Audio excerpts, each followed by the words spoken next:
gliding above the water, and you don't hear an engine, you just hear nature and this beautiful, pristine lagoon. You're not even thinking anymore.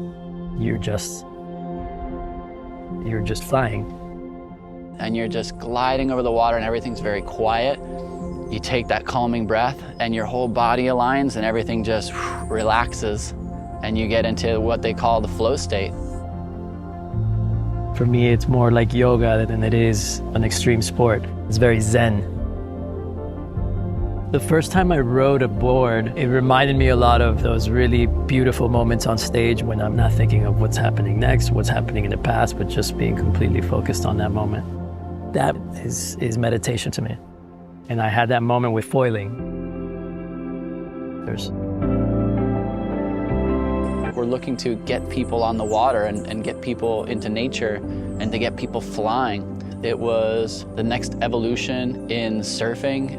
We were attracted to it as it was kicking off, and we just became obsessed with designing and building and just the essence of flying. The lagoon is extremely calm, and it reflects everything above you.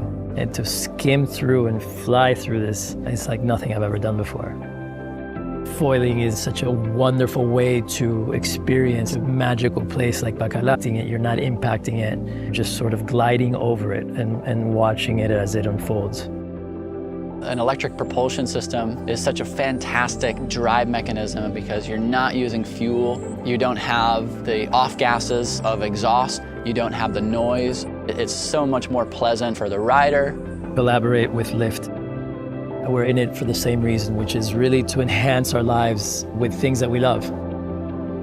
That's where we align, which is ultimately to connect someone with nature in a non-intrusive way and to connect them with themselves.